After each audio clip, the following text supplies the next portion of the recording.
licenciada Ana Hilda Lemos. Ella vive en El Salvador, es consultora en resolución de conflictos y mediación,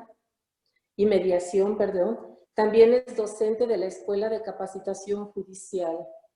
Por otro lado, ella ha sido consejera para las Américas, por lo que tenemos la gran oportunidad de tenerla esta noche con nosotros y de disfrutar de su presentación. Muchísimas gracias, licenciada, por estar aquí con nosotros y bueno, pues la escuchamos todos con mucho interés. Muchísimas gracias.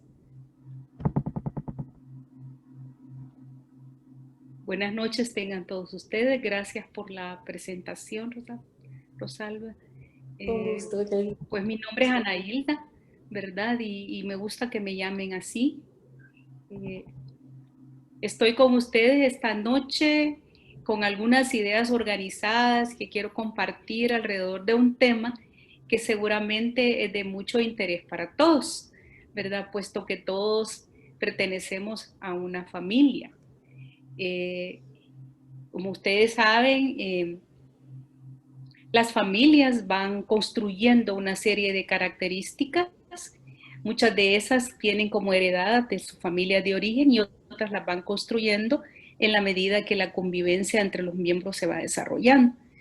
Pero resulta que en tiempos como los que estamos viviendo, en donde hay una crisis que ha envuelto a todo el globo y que nos ha obligado a estar en confinamiento, ahí es donde se ponen de manifiesto todas las bondades, ¿verdad? Todos los recursos positivos que tenemos, pero también salen a flote muchas falencias, muchas dificultades, y uno mismo no sabe qué implicaciones va a dejar para la vida de las familias y para la vida de los miembros. Entonces, uno de los fenómenos que más se está poniendo de manifiesto cuando no se puede manejar el hecho mismo del confinamiento y no ha habido una serie de recursos o unas dinámicas muy saludables dentro de los grupos familiares, entonces los temas de violencia intrafamiliar han salido a flote, ¿verdad? Entonces es bien triste porque si la pandemia mata, ¿verdad? Pero probablemente los que van a morir más por este tipo de problemáticas relacionadas con la convivencia son más altas, ¿verdad? Porque ustedes ven cómo tenemos los líos de este fenómeno tan triste del feminicidio, ¿verdad? Que en su país y el mío son fuertes. Y también hay muchos problemas con los niños. De los más vulnerables son los que en los quienes se depositan las frustraciones de los miembros cuando no logran solventar una serie de situaciones que en la convivencia diaria se van presentando, o algunas que se han ido acumulando en el devenir de cada familia. Entonces, yo he organizado algunas ideas que quisiera compartirles, las voy a presentar y luego podemos conversar, ¿verdad? Entonces, déjenme ver que lo he traído en una presentación.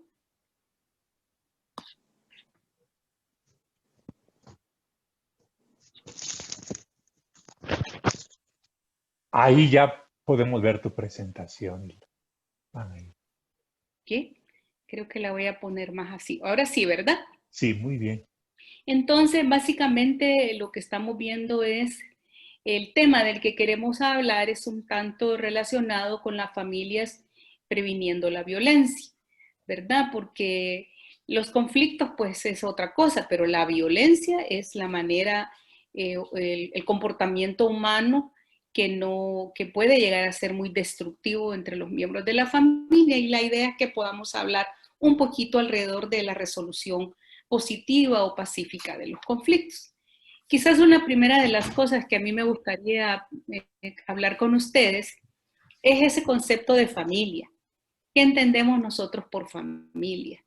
Y muchas veces las mismas tradiciones nos hacen pensar en una familia ideal, ¿verdad? De un hombre, una mujer y sus hijos.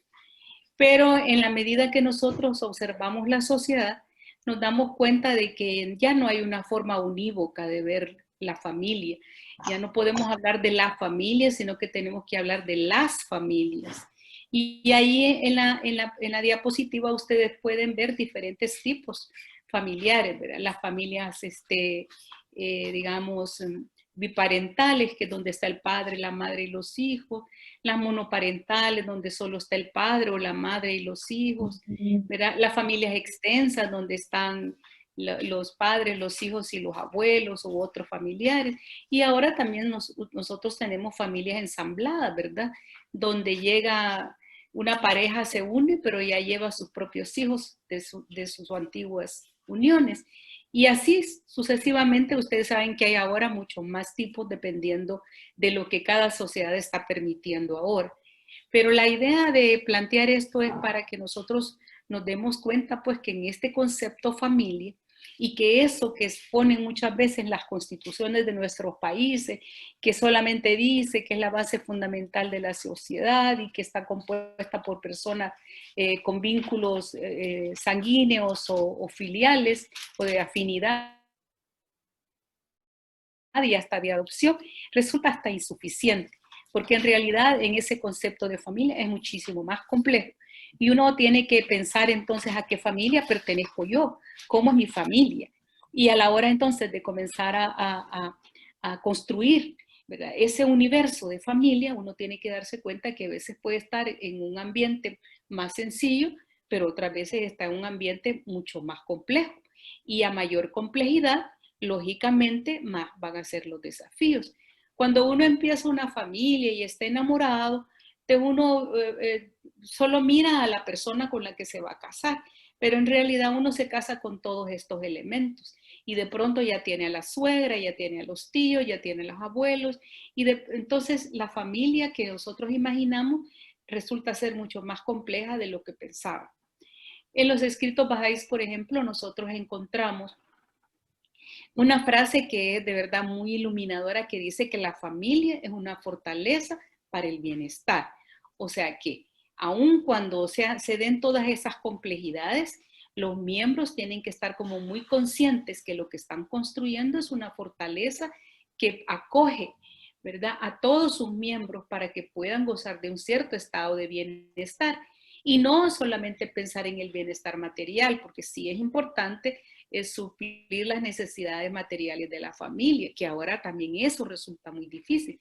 Pero vamos más allá. Un estado de bienestar toca lo material, ¿verdad?, lo psicológico, lo emocional, lo espiritual. Entonces, la idea que quiero compartirles es que todo empieza por saber a dónde vive uno, cuál es el universo familiar en el cual yo estoy inmerso. Porque cuando uno conoce dónde está parado, es muchísimo más fácil poder caminar por ese sendero y ver lo que le falta, ver lo que está logrando, ver para dónde vamos. Otra de las cosas que creo que es importante es pensar en la diversidad. Ustedes saben que uno de los principios, por ejemplo, del Bahá'ís es la unidad en diversidad. Y la familia es la expresión más pequeña de esa unidad en diversidad. Pero que yo diría quizás que la expresión más pequeña de la diversidad, porque llegar a la unidad es precisamente parte de todo ese esfuerzo que se tiene que hacer.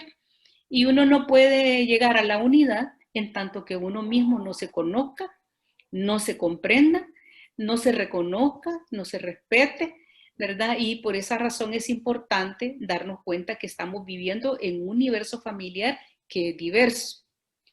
Entonces, es diverso comenzando por el género, ¿verdad? Entonces ahí hay hombres, hay mujeres, hay personas de diferentes edades, tienen los niños, la misma fotografía que ustedes ven ahí, pueden darse cuenta pues de que son personas en diferentes edades y lógicamente también cada una tiene su ciclo vital, ¿verdad? ¿En qué momento del ciclo vital están los niños? ¿En qué momento están los padres? ¿En qué momento están los abuelos? Entonces uno se va dando cuenta también que dependiendo de la misma generación, también o el ciclo vital, así también son las características, las necesidades y los comportamientos de los miembros. También hay otras variables por las cuales uno puede decir que son diversos. Uno es la ocupación, unos son profesionales, otros son artesanos, otros son responsables del hogar, otros son estudiantes. Entonces también hay una diversidad de ocupaciones que es muy importante porque también esas mismas ocupaciones nos van demandando un cierto uso de los recursos que la familia tiene a su interior para que puedan ellos tener los elementos para atender lo que en sus ocupaciones necesitan. Pero también ahí se van gestando otro tipo de apreciaciones que no se ven a simple vista, porque dependiendo también de la ocupación pueden surgir unas maneras de valorar a los miembros. A veces se valora más al que tiene un título universitario o un puesto en un centro de trabajo o una profesión muy valorada en el contexto social, y probablemente la otra persona es una persona responsable de la casa, que inclusive cuando se pregunta, ¿y trabaja? ¿Ella trabaja o él trabaja? No, no trabaja, pero realmente sí trabaja en el ambiente del hogar, que lógicamente no tiene horario, ¿verdad? Y tiene una complejidad de tareas que se realizan.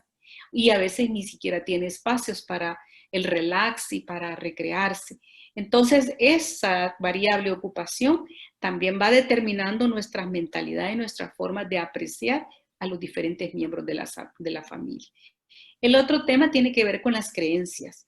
Si cada uno empezando por los dos pilares de la familia, que son el hombre y la mujer, cada uno viene de familias de origen distintas y es probable que ha marcado en ellos, en la cultura familiar, sus creencias, inclusive hasta sus opiniones. A veces se chocan por razones de tipo de cómo miran el mundo, de cómo piensan sobre los hijos, de la crianza, etc. Y otra de las cosas también que son diversas son las costumbres. Cada uno solamente imagínese integrar todos esos elementos en un todo coherente es todo un desafío. Y la idea es que una familia saludable lo va logrando en la manera que comprende esta diversidad, que mira qué de sus elementos específicos o diversos se van integrando para construir ahora una familia propia.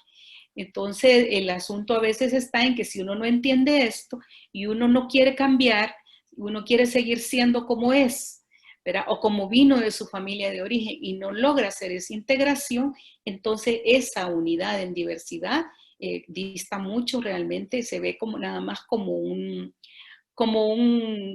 deseo, pero no se vuelve realidad cotidianamente. Entonces, esta es una forma de ver también a la familia, darnos cuenta pues de que la familia es diversa. Pero hay una cosa en lo que sí son iguales, ¿verdad? Y que no tiene cortapisas. Y es que todos los miembros son iguales en dignidad y tienen los mismos derechos humanos. O sea, más allá de la valoración que nosotros le podamos dar a todos estos elementos que acabo de mencionar, más allá de todo eso, uno tiene un norte, una brújula que guía sus comportamientos, sus actitudes, sus acciones. Y es el hecho de reconocer que es un ser humano. Y como ser humano, pues tiene una dignidad, ¿verdad? Y unos derechos que nosotros sí tenemos que ir como ayudando para que se vuelva realmente una fortaleza para el bienestar. La idea de plantear este punto de la diversidad en el seno de la familia es muy importante porque nosotros formamos hogar muchas veces con esa idealización, esa manera romántica, ¿verdad? O basado solamente en el enamoramiento, y realmente eso no le dura a uno demasiado tiempo, ¿verdad? Pero si uno se va conociendo y reconociendo y respetando, en esa medida pasamos a la construcción o a una vinculación más fundamentada en un amor genuino que en una atracción efímera o una atracción de elementos que no van a durar toda la vida. Entonces,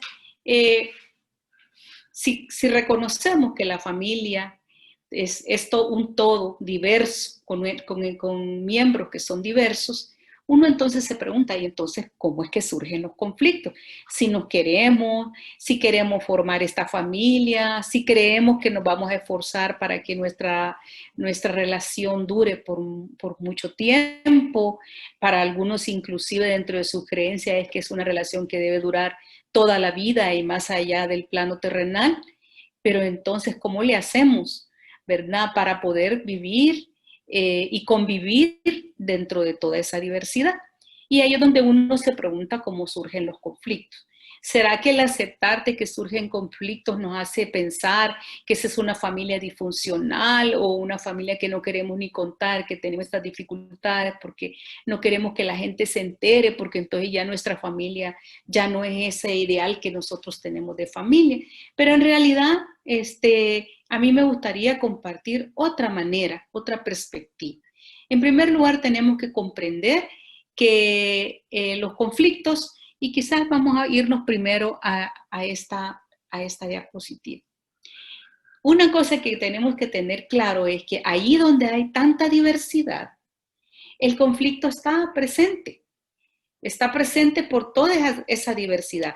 No es lo mismo los intereses y necesidades que tienen los niños a los que tiene la abuelita, ¿verdad? O a los que tiene la pareja. No es lo mismo los intereses y necesidades que puede tener alguien que sale a trabajar fuera de casa a alguien que se queda todo el día en casa. Entonces, quizás una de las primeras cosas que tenemos que comprender es que los conflictos van a estar ahí porque nosotros somos diversos, pero la diversidad no es el problema. La diversidad es una de las riquezas que tiene el ser humano. Es una riqueza. A nosotros nos han enseñado y hemos aprendido que la diversidad nos da problemas y estamos tratando de buscar siempre a nuestros iguales, y el que es diferente a nosotros empezamos a ver cómo lo tratamos de moldear a la manera como nosotros somos, o a creer que no forma parte de una persona con igualdad de derechos, como habíamos mencionado.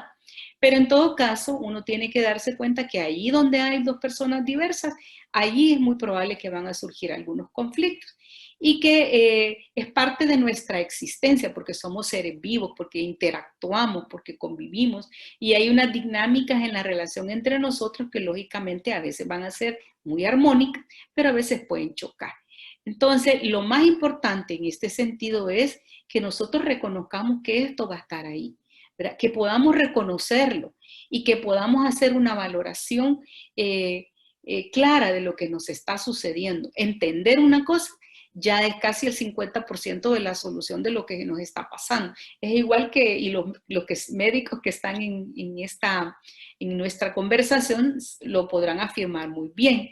El primer, digamos, el paso fundamental es conocer cuál es la problemática de salud que está afrontando una persona y hacer un buen diagnóstico.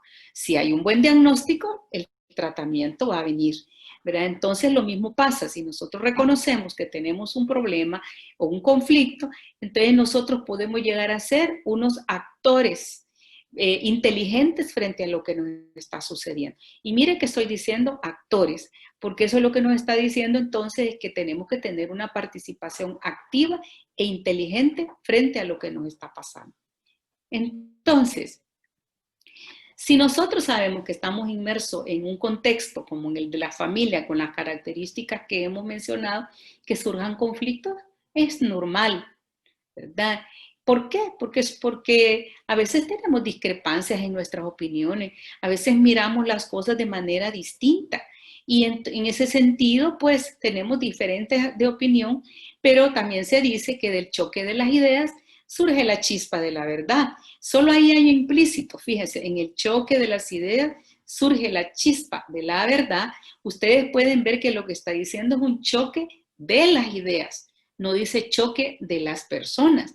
Entonces quiere decir que esa es una característica del ser humano, porque el pensamiento no es como le dijera, como un diseño único. No es estándar, ¿verdad? Cada ser humano también tiene su forma de ver las cosas. La otra también podría ser, otra de las causas del conflicto, son las expectativas no cumplidas. Entonces, a veces nosotros iniciamos una relación o mantenemos una convivencia, pero tenemos expectativas que no se cumplen. Entonces, pero esas expectativas si no se ponen en consideración uno del otro o no se hablan en esa construcción de familia, entonces esa va como acumulando una serie de frustraciones que en momentos determinados, por cuestiones muy pequeñas, pueden también ser un objeto de explosión, ¿verdad? Por ejemplo, uno tiene la expectativa al casarse de que va a haber igualdad de derechos entre hombres y mujeres. Pues sí, pero a la hora de distribuir las cargas de la casa, de distribuir las cargas del hogar, de la crianza, ¿cómo se distribuye? Entonces, ese principio de igualdad de derechos y oportunidades para hombres y mujeres tiene una forma viva, cotidiana. Entonces, y uno se casa con eso. O, por ejemplo, uno tiene la expectativa de que esta persona me dé una buena comida, me aplanche bien la ropa, y resulta que la otra persona tiene la expectativa de que no va a ir a servir como para hacerle esas cosas, porque ella piensa que ambas personas tienen manos y que pueden perfectamente ayudarse una con la otra.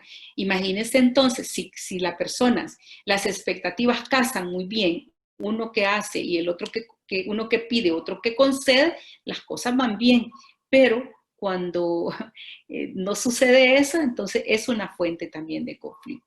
Y generalmente la mayoría de los conflictos se dan por factores de la convivencia diaria. Dice que los estudiosos del conflicto dicen que la mayoría de los conflictos no tienen una base sustantiva. Generalmente están en temas de la comunicación. O sea, la mayoría de los conflictos se dan por las limitaciones en la comunicación humana. Y entonces eso se hace pues en la convivencia diaria. Y ustedes nada más, digamos, con este elemento ustedes piensen, por ejemplo, una mañana.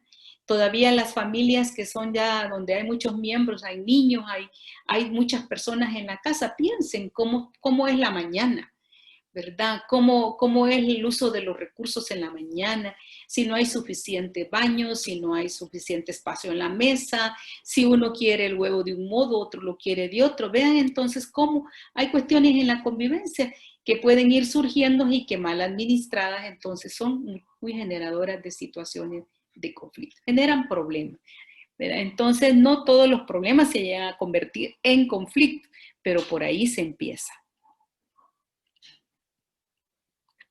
Entonces, si nosotros aceptáramos que el conflicto se va a dar por la misma diversidad, pero ya dijimos que la diversidad no es el problema. Entonces, una de las primeras cosas que tenemos que ver es qué podemos hacer entonces frente a los conflictos. Hay dos cosas que a mí me gustaría compartir. Hay dos como de reflejos, digamos, que tienen los seres humanos y que son muy valiosos para la sobrevivencia. Y es el ataque o la huida. Entonces, cuando a nosotros nos surgen conflictos, o tendemos a confrontarnos, ya sea de una manera verbal o física, o tendemos a huir. Me voy a la casa de mi mamá, mejor me voy al trabajo, ya no te veo, me meto en el partido de fútbol, me meto en la novela, etcétera, etcétera. Hay diferentes mecanismos para huir. Ataque y huida son dos reflejos y por tanto son como unos comportamientos primitivos del ser humano y que lógicamente son muy importantes a la hora en que nosotros tenemos en riesgo la vida. Por ejemplo, usted ve que está en la cocina y enciende el fuego y hay una chispa, inmediatamente usted huye, o sea, se retrocede, quita la mano, o usted va a bajar a la calle y viene un carro y usted lo ve de pronto, usted automáticamente sube a la banqueta. Entonces, esos reflejos nos ayudan a nosotros a mantener la vida en resguardo. Pero en tema de conflictos entre los seres humanos, tenemos nosotros que comprender que esos dos elementos reflejos ya no son suficientes, son muy primitivos. Y que nosotros entonces estamos dotados de una capacidad que no tiene ninguna otra especie. Y esa capacidad es el don de todos los dones que son de la mente. Esas son digamos, las cualidades superiores del ser humano y lo que lo distinguen verdaderamente de los demás elementos de los seres vivos, de la otra especie. Entonces tenemos que reconocer que nosotros no estamos condenados a resolver y expresar nuestras diferencias de manera deshumanizante. Porque en la medida que nosotros actuemos como los animales de la selva, ¿verdad? Solamente con el ataque, porque se siente que le está atacando, está perdiendo el territorio, o lo que éste quiere o éste agarra, va en contra de mis propias expectativas, mis necesidades o mis intereses, y entonces lo voy a atacar o lo voy a dejar. Entonces, esas son, digamos, unas formas primitivas que hacen que nosotros no pongamos en juego o no desarrollemos todas esas capacidades de pensar, de reflexionar, de imaginar nuevas maneras de hacer las cosas, inclusive de la memoria, de ver que en momentos en que estábamos bien, qué cosas nos salieron bien, ¿verdad? En qué cosas sí fuimos acertados, lo pudimos resolver. Entonces, primera cosa, no tenemos por qué ser reactivos y tener esas formas que no son humanas. Y el otro elemento que es muy importante y que es, digamos, lo más valioso de este enfoque de trabajo, es que nosotros podemos desarrollar capacidades, poner en juego esas capacidades de la mente, pero también ponerlas en acción. Y nosotros podemos entonces desarrollar, aprender y practicar habilidades y canalizar entonces las expresiones de enojo inclusive y formas de resolución que sean más productivas y constructivas para todos. Entonces quiere decir que si la diversidad no es el problema es la falta de capacidad o de habilidad para poder administrar esos asuntos. Entonces, la buena noticia es que si el asunto está en capacidad o en habilidad, esto entonces se aprende. Esto es parte de la educación, pero parte también de los conceptos o de los esquemas mentales que nosotros tenemos. Y el conversar entre nosotros sobre este tema ahora, lo que está tratando de movilizar un poco es nuestra mente y las concepciones que tenemos acerca de este tema o de estos asuntos. Hay algunos principios esenciales que a mí me gustaría compartir con ustedes. Entre estos principios está, vean ustedes, este primero dice que uno debe pensar antes que reaccionar. Imagínense usted, por ejemplo, si nosotros observamos la vida de los animales. Usted, por ejemplo, ve que si usted tiene un perrito en su casa y no voy a hablar mejor del perrito, piensen que tienen los niños y pasa de pronto por la calle y oyen una campanita y esa campanita es el que vende helados que pasa todas las tardes. ¿Cómo se ponen los niños con eso? ¿Será que se ponen inquietos y empiezan a decirle a sus papás que ahí va el de los helados, que vaya, que le compre? Entonces ven ustedes que esa es una conducta reactiva. A un estímulo, una respuesta. Entonces, el hecho solo de la campanita, ni siquiera ha visto los helados, pero ya la campanita le significa que ahí hay un estímulo que a él le agrada. Y en ese sentido, entonces, él quiere que su papá salga y le compre un helado. Y no importa para él si el padre tiene, si la madre tiene, si ya tiene otras prioridades y no puede comprarlo. Entonces, ese es el estímulo-respuesta. Eso es una actitud primitiva, es de lo que estábamos hablando hace un momento. Entonces, los seres humanos ya tienen la posibilidad de pensar. Entonces, la idea es que podamos entonces pensar antes de reaccionar. ¿Qué mecanismo nosotros vamos a usar? Ustedes han escuchado, por ejemplo, que dice cuente hasta 10 o piense en otro elemento antes de reaccionar. Porque en la medida que usted se da un espacio para respirar, tomar aire y todo, usted no responde emocionalmente, sino usted está tratando de usar el razonamiento y eso es parte de las características del ser humano. Otra de las cosas de los principios que son muy importantes es escuchar atentamente. Escuchar atentamente, escuchar con atención. Y mire que esto es muy importante porque la idea es que usted vea, ¿por qué nos habrán puesto dos oídos y solo una boca? ¿Verdad? Parece como simbólico el hecho mismo de que uno tiene primero que escuchar, y escuchar con atención muchas veces no significa solo utilizar los oídos. Uno puede escuchar con atención utilizando otros elementos. Por ejemplo, nosotros nos estamos viendo. Yo estoy viendo aquí una amiga, estoy viendo a Lesbia. Y, por ejemplo, Lesbia asiente con su cabeza cuando yo digo algo. El hecho mismo de verla a ella y ver cuando ella asiente con su cabeza, a mí me dice algo. Me dice que ella me está escuchando, ¿verdad? Entonces, eso es un estimulante para mí, ¿verdad? Porque entonces los seres humanos están tratando de escucharse. Cuando uno escucha atentamente es muy importante porque puede fortalecer la comprensión, y lo vamos a ver más adelante. Otro principio que es importante, use comunicación directa. No anden con rodeos. Ustedes saben que la cultura nuestra es una cultura muy de rodeo. Te preguntan una cosa y tú dices primero, le das vuelta antes de llegar a donde vas a contestar. Entonces, es muy diferente de la cultura anglosajona, que usted ve que ellos son más directos. Nosotros le damos la vuelta al mundo primero, ¿verdad? Entonces uno tiene, y en esa vuelta uno puede equivocarse o uno puede tocar las cosas de manera tangencial y el otro se exaspera y se hace como que no le estamos poniendo atención. O la cosa es que uno no puede ser muy explícito en lo que quiere decir y deja muchas cosas a la imaginación. Lo implícito es generador de problemas. Lo explícito nos va a ayudar a que el otro también pueda comprender. Entonces, use comunicación directa. Y diga también mensaje yo. Usted puede decir, a mí me pasa tal o cual cosa. Bueno, otro de los principios que a mí me gustaría compartirles dice que uno debe ser muy perseverante, muy persistente frente a lo que nos está pasando. Entonces dice que debemos ser duros con el problema.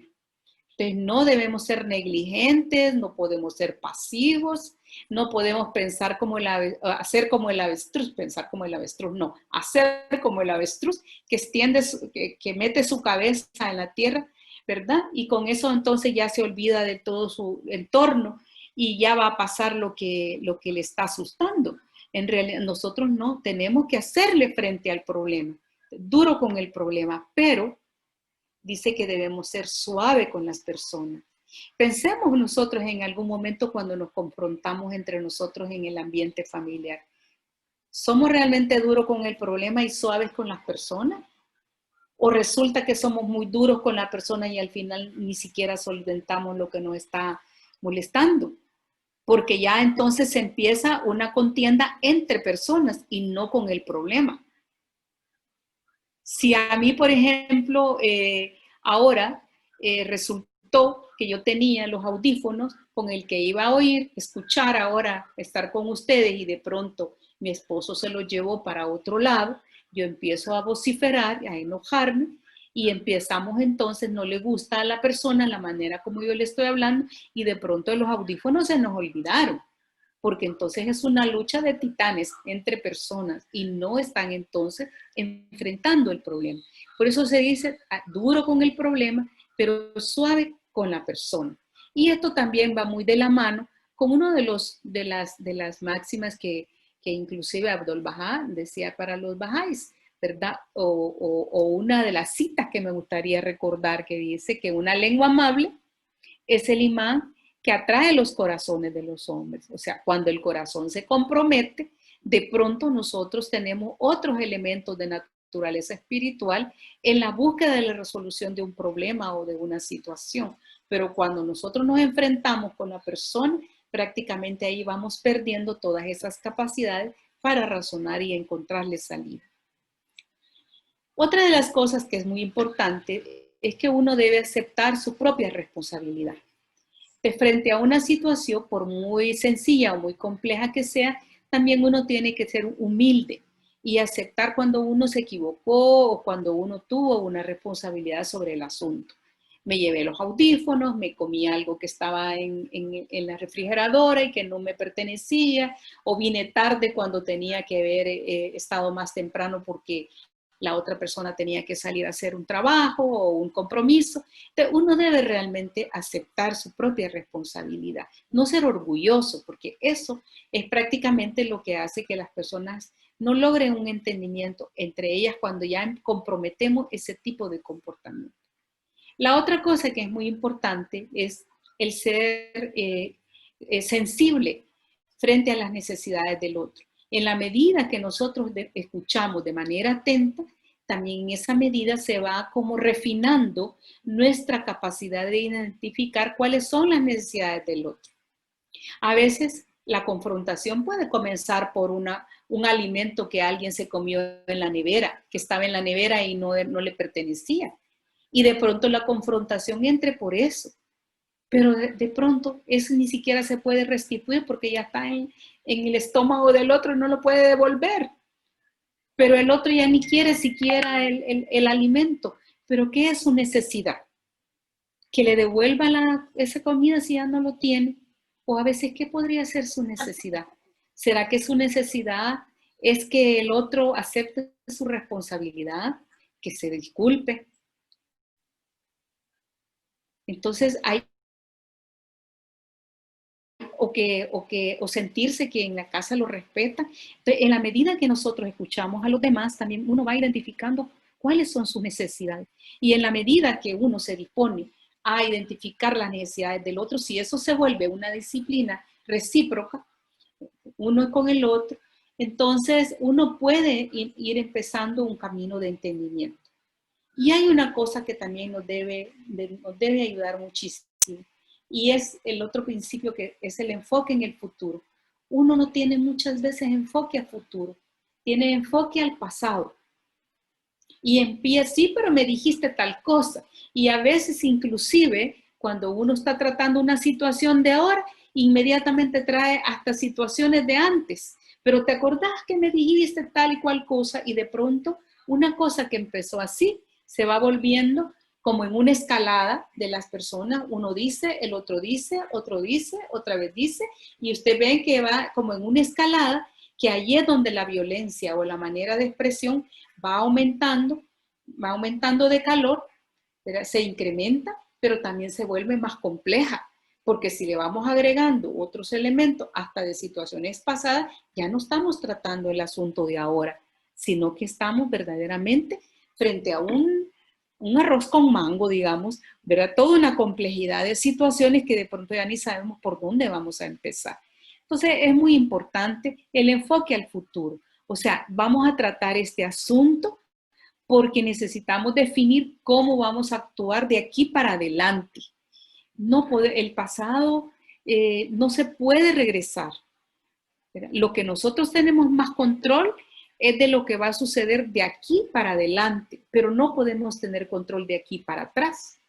Entonces, a mí me gusta mucho, yo creo que en otro grupo yo comentaba, me encanta una analogía que dice que tiene que ver con el auto, ¿verdad? Con el vehículo. Cuando usted va manejando, usted tiene su espejo enfrente, su parabrisas, y tiene además un espejito retrovisor.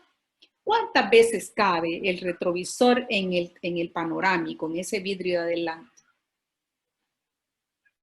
¿10 veces? 6, 10 veces, pero no importa cuánto cabe, pero lo que sí nos dice es que es muchísimo más grande. ¿Por qué creen ustedes que podría ser así? ¿Hacia dónde necesitamos mirar con mayor amplitud? Hacia adelante, para saber por dónde vamos. No vamos a ir a chocar o si vamos por el rumbo que realmente tenemos que ir. Y retrovisor solamente para recordar que puede haber algún riesgo atrás, que puede haber algo que nos puede causar algún daño o alguna experiencia que nos puede servir para seguir hacia adelante. Entonces, es importante el enfoque en el futuro. No se quede atrapado en lo que pasó, ni complejicemos las cosas por traer al momento cosas que probablemente ya usted ya no puede resolver. Y la otra cosa que seguramente con estos principios en mente, uno va a darse cuenta que puede ir descubriendo y aprovechar, digamos, otro elemento de la mente, y uno puede ir como descubriendo o creando o imaginando formas creativas para resolver lo que nos está sucediendo.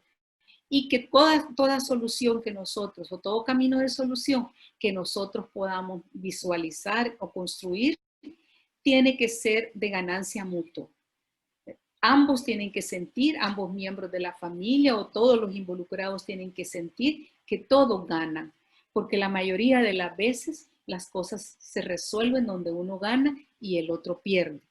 Aparentemente, pues ahí se resolvió, pero esas resoluciones son de poco alcance. Tarde o temprano regresa al conflicto, porque una parte se siente tratada injustamente y otra es la que todo el tiempo está como encima de ellos o imponiendo sus propias decisiones. Por eso es necesario que uno sea más sensible y más generoso a la hora entonces de decidir cosas que puedan ser de beneficios para todos.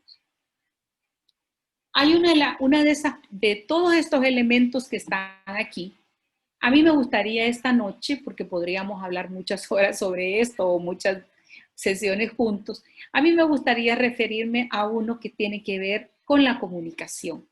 Y la razón por la que me gustaría referirme a la comunicación es porque yo les mencionaba que los estudios indican que la mayoría de los conflictos se dan por una comunicación deficiente.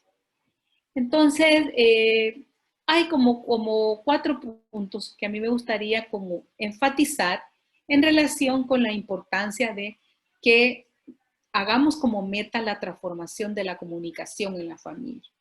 ¿Por qué razón esto es importante? En primer lugar, porque al comunicarnos y al tratar de tener una comunicación más eficaz, nosotros vamos a tener va a fluir más la relación entre nosotros y vamos a tener como una mayor disposición del ánimo, una mayor voluntad a dialogar, ¿verdad? A conversar, a comunicarnos.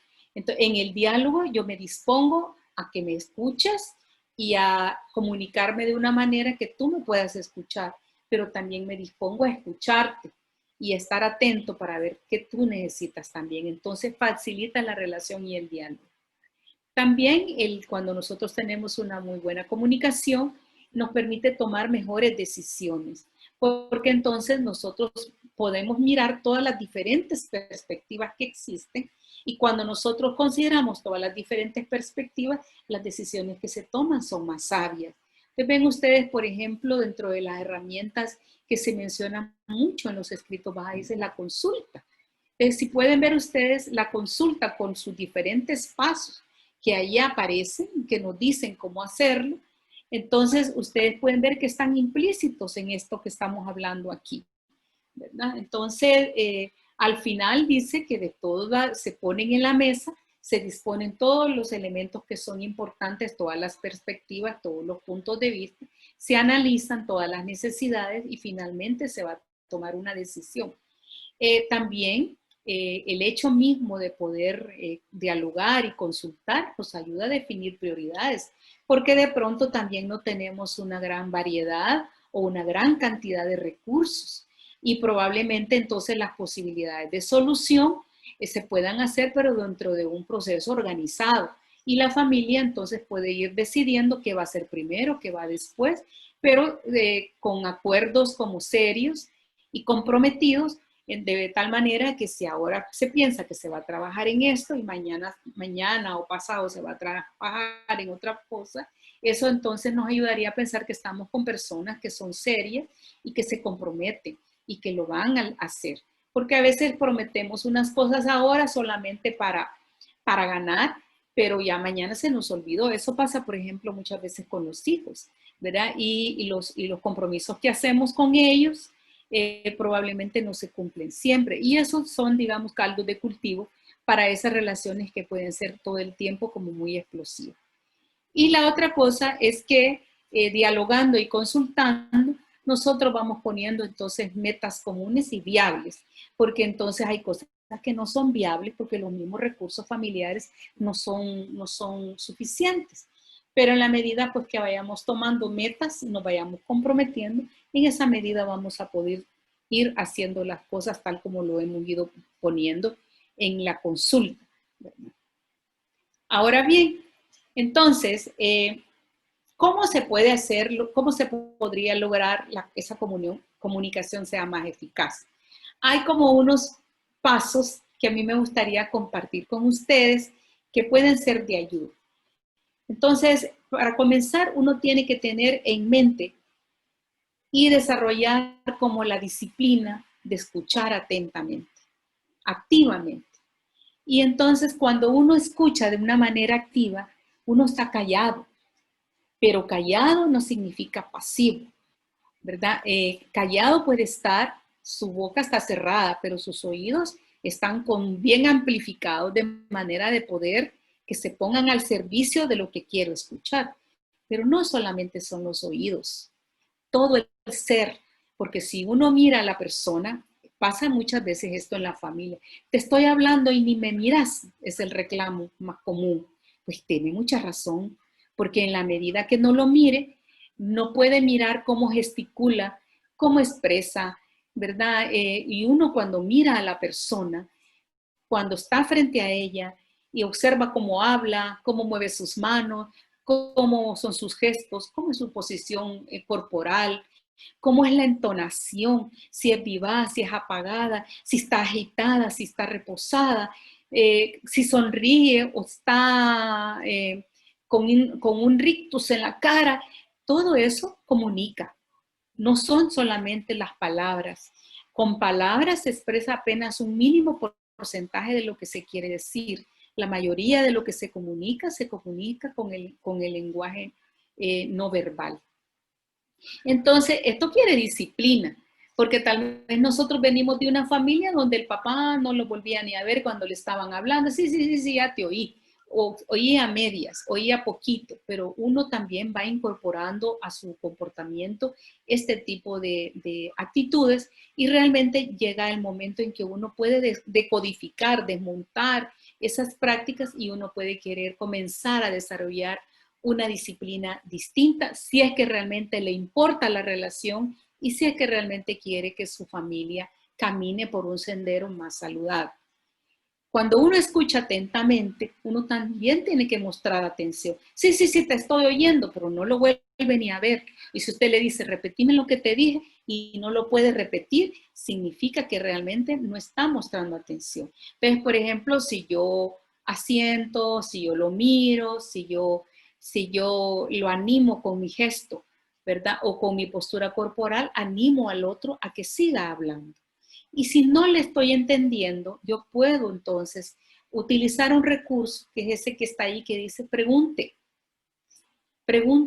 pero no pregunte para interrumpir, pregunte para animar y para comprender, o sea que son preguntas cortitas. Perdona, no te escuché, ¿esto fue Luis o Pedro? Pedro, muy bien, sigue la persona. Entonces esas son unas preguntas para animar o para precisar si estamos escuchando bien. Luego después uno puede aprender a resumir. Te resuma, quiere decir que lo que me ha dicho es esto y esto y esto. Te fíjese que en mucha gente que trabaja en este campo, ese resumen se le llama como una técnica que se llama parafraseo, para los que quisieran entrar a conocer un poquito más. Entonces en el parafraseo o en el resumen, uno le puede mostrar a la otra persona que realmente está escuchando, que le ha escuchado y que le ha escuchado totalmente, no solo el contenido, sino también a veces hasta la emoción. Entonces uno puede captar hechos y sentimientos y puede hasta resumir eso. Cuando uno hace ese resumen, entonces, y la persona le dice, sí, eso es lo que te quise decir, entonces uno está listo para poder entonces hacer una retroalimentación. Bueno, entonces, si esto es así, yo te digo tal y tal y tal cosa. Eso ya es retroalimentación. El otro que había hablado antes está escuchando atentamente lo que yo ya le estoy retroalimentando. Entonces, ven ustedes que digamos, este es el ciclo de la comunicación. Uno piensa que se comunica porque se conforma con lo que dijo, pero la comunicación no es lineal. Yo digo, ahí te llega.